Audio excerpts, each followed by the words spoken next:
Hi friends, ഞാനിന്ന് നിങ്ങളുമായിട്ട് share ചെയ്യാൻ പോകുന്നത് എല്ലാ വീട്ടമ്മമാർക്കും വളരെ യൂസ്ഫുള്ളായ നല്ല അടിപൊളി ടിപ്സുകളുമായിട്ടാണ്. അപ്പോൾ വീഡിയോ സ്കിപ്പ് ചെയ്യാതെ കാണുക. ഇത് മാത്രമല്ല, എൻ്റെ ഈ ചാനൽ സബ്സ്ക്രൈബ് ചെയ്യാതെ കാണുന്ന കൂട്ടുകാരുണ്ടെങ്കിൽ പ്ലീസ് ഒന്ന് സബ്സ്ക്രൈബ് ചെയ്ത് സപ്പോർട്ട് ചെയ്യാനും കൂടി മറക്കരുത്. നമുക്ക് ഫസ്റ്റ് ടിപ്പിലോട്ട് കിടക്കാം. നമ്മൾ ഇതേപോലെ മുട്ടയൊക്കെ സൂക്ഷിക്കുന്നത് പണ്ട് കാലത്തൊക്കെ എല്ലാവരും അരിക്കകത്താണ്. അപ്പം നമ്മൾ എത്ര ദിവസം വേണേലും മുട്ട കേടുവരാതെ നമുക്കതിനകത്ത് സൂക്ഷിക്കാവുന്നതാണ്. അടുത്ത ടിപ്പെന്ന് പറഞ്ഞാൽ, നമ്മളിതേപോലെ മിക്സിയുടെ മസാലയുടെ ഒക്കെ മണം മാറണമെങ്കിൽ നമുക്കിതേപോലെ കുറച്ച് ന്യൂസ് പേപ്പർ ചുരുട്ടിയതിനകത്ത് ഇട്ട് കൊടുത്തിട്ട് അരമണിക്കൂർ കഴിഞ്ഞ് നോക്കുകയാണെങ്കിൽ അതിൻ്റെ സ്മെല്ലെല്ലാം മാറിക്കിട്ടും, മസാലയുടെ സ്മെല്ലെല്ലാം മാറിക്കിട്ടും. അതേപോലെ ഫ്രിഡ്ജിനകത്തുള്ള ബാഡ് സ്മെൽ ഒഴിവാക്കാൻ ഇതേപോലെ ന്യൂസ് പേപ്പറിനകത്ത് സ്വല്പം വെള്ളം തളിച്ചിട്ട് ഇതേപോലെ ഒന്ന് വെച്ച് കൊടുക്കുക. അപ്പോൾ ബാഡ് സ്മെല്ലൊക്കെ അത് വലിച്ചെടുത്തോളും. ആ ന്യൂസ് പേപ്പറിന് അതിനുള്ളൊരു കഴിവുണ്ട്. അടുത്ത ടിപ്പിലോട്ട് കിടക്കുക. അപ്പോൾ നമ്മൾ കഞ്ഞിവെള്ളം ഇതേപോലെ നമ്മുടെ കൈയൊക്കെ കിച്ചണിലൊക്കെ ജോലി ചെയ്ത് കൈയൊക്കെ ആകെ മുരണ്ട് സോഫ്റ്റ് കിട്ടാൻ വേണ്ടിയിട്ട് നമ്മൾ ഇതേപോലെ കഞ്ഞിവെള്ളത്തിനകത്ത് 2-3 ഐസ് കട്ടയിട്ടിട്ട് ഇതേപോലെ ഇടയ്ക്കൊന്ന് കഴുകി കൊടുക്കുന്നത് നല്ലതായിരിക്കും. അപ്പോൾ ചൂടുകാലത്തുള്ള കൈയുടെ വിണ്ടീറലും ഒരു മുരളിപ്പ് അതൊക്കെ മാറിയിട്ട് നല്ല സോഫ്റ്റായിട്ടിരിക്കും കൈ. ഇതേപോലെ നമ്മൾ ജോലിയൊക്കെ കഴിഞ്ഞതിന് ശേഷം ഇതേപോലെ ഒന്ന് ഐസ് കട്ടയിട്ടിട്ട് നമുക്ക് ഇതേപോലെ ഒന്ന് കഞ്ഞിവെള്ളത്തിലൊന്ന് മുക്കി വയ്ക്കുന്നത് നല്ല. കൈ കുറച്ച് നേരം ഇങ്ങനെ മുക്കി പിടിക്കുന്നതും നല്ലതാണ്. ഇനി നമുക്ക് അടുത്ത ടിപ്പിലോട്ട് കിടക്കാം. കഞ്ഞിവെള്ളത്തിനകത്ത് ഒരു സ്വല്പം മാത്രം മതി. ഏത് പേസ്റ്റ് ആണെങ്കിലും കുഴപ്പമില്ല, ഒരു സ്വല്പം മാത്രമേ ഞാൻ എടുക്കുന്നുള്ളൂ. എന്നിട്ട് നമുക്ക് അതിനകത്തോട്ട് നല്ലോണം ഒന്ന് മിക്സ് ചെയ്ത് കൊടുക്കാം.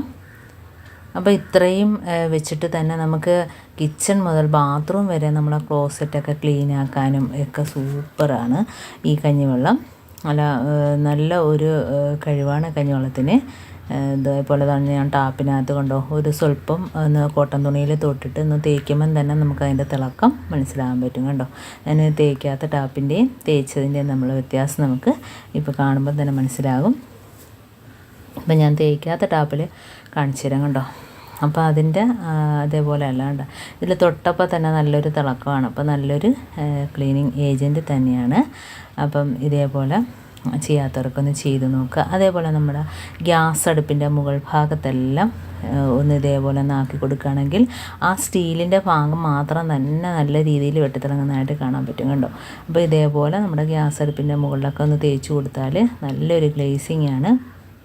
അപ്പോൾ അതിനകത്ത് പോറലുണ്ടെങ്കിൽ തന്നെയും ഇത് വെച്ച് തേക്കുമ്പം തന്നെ അതെല്ലാം ഒന്ന് മാറിക്കിട്ടുകയും ചെയ്യും. അപ്പോൾ ഇതേപോലെ കഞ്ഞിവെള്ളം വെച്ച് നമുക്ക് എല്ലാ ഭാഗവും ക്ലീനാക്കി എടുക്കാൻ പറ്റും. അപ്പോൾ അതിനകത്ത് ഞാൻ കുറച്ച് ടൂത്ത് പേസ്റ്റ് മാത്രമേ ഇട്ടിട്ടുള്ളൂ. അതേപോലെ തന്നെ നമ്മുടെ കിച്ചൺ സിങ്ക്, അതിനകത്ത് ഇതേപോലെ എണ്ണമയവും ഒക്കെ പിടിച്ചിട്ട് കിടക്കുകയാണ്. അപ്പം അവിടെയും കുറച്ച് ഇതേപോലെ ആ കഞ്ഞിവെള്ളം ഒഴിച്ചു കൊടുത്തിട്ട് ഒന്ന് ദാണ്ട് വെറുതെ ജസ്റ്റ് ഒന്ന് തേച്ച് കൊടുക്കുന്നതേ ഉള്ളൂ. അപ്പോൾ തന്നെ നമുക്കതിൻ്റെ വ്യത്യാസം മനസ്സിലാക്കാൻ പറ്റുന്നുണ്ട്. കണ്ടോ,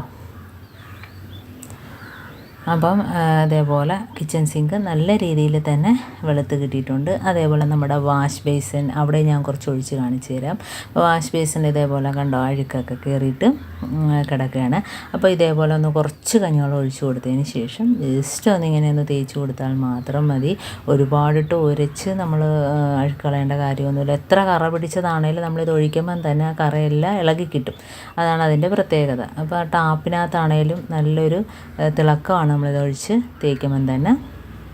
അപ്പോൾ ഇത്രയും ഞാൻ തേക്കുന്നുള്ളൂ. ഞാൻ തൊണ്ട വെള്ളം ഒഴിച്ച് കാണിച്ചു തരാം. കണ്ടോ, അപ്പോൾ നമുക്ക് വളരെ എളുപ്പത്തിൽ ക്ലീൻ ചെയ്യാൻ പറ്റുന്ന നല്ലൊരു സൊല്യൂഷൻ തന്നെയാണിത്.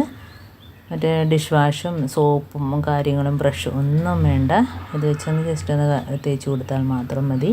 അതുകൊണ്ട് വാഷ് ബേസിൻ്റെ തിളക്കം കണ്ടോ. അപ്പോൾ ഇതേപോലെ നമുക്ക് പാത്രങ്ങളും കഞ്ഞിവെള്ളത്തിനകത്ത് മുക്കിയെടുത്ത ഗ്ലാസ് എല്ലാം നല്ല രീതിയിൽ ക്ലീനായിട്ട് കിട്ടും. അതേപോലെ സ്റ്റീൽ പാത്രം. ഇനി നമുക്ക് ഞാൻ ക്ലോസറ്റിനകത്ത് ഒഴിച്ച് കാണിക്കാം. അപ്പോൾ മഞ്ഞക്കറയൊക്കെ ഉണ്ടെങ്കിൽ പെട്ടെന്ന് പോകും. അപ്പോൾ ക്ലോസറ്റിനകത്ത് ഇതേപോലെ കുറച്ച് ഒഴിച്ചിട്ട് അരമണിക്കൂറിന് ശേഷം വെള്ളം ഒഴിച്ച് കൊടുക്കുകയാണെങ്കിൽ അതിനകത്തുള്ള മഞ്ഞക്കറയെല്ലാം മാറിക്കിട്ടും. അപ്പോൾ ഇത്രയേ ഉള്ളൂ എൻ്റെ ടിപ്സ്. നിങ്ങൾക്ക് ഇഷ്ടമായെന്ന് വിചാരിക്കുന്നു. ഇതിലേതെങ്കിലും ഒന്ന് യൂസ്ഫുള്ളായിട്ട് തോന്നിയിട്ടുണ്ടെങ്കിൽ ഒന്ന് ലൈക്ക് ചെയ്യാനും കമൻറ്റ് ചെയ്യാനും സബ്സ്ക്രൈബ് ചെയ്യാനും മറക്കരുത്. അതേപോലെ തന്നെ ബെല്ലൈക്കൺ എനേബിൾ ചെയ്യാനും മറക്കരുത്. എന്നാൽ മാത്രമേ ഞാനിടുന്ന ഓരോ വീഡിയോസും നിങ്ങളുടെ മുമ്പിൽ നോട്ടിഫിക്കേഷനായി എത്തുകയുള്ളൂ. അപ്പോൾ ഇനിയും നല്ല നല്ല ടിപ്സുകളുമായിട്ട് വീണ്ടും കാണാം. അതുവരേക്കും താങ്ക്സ് ഫോർ വാച്ചിങ്.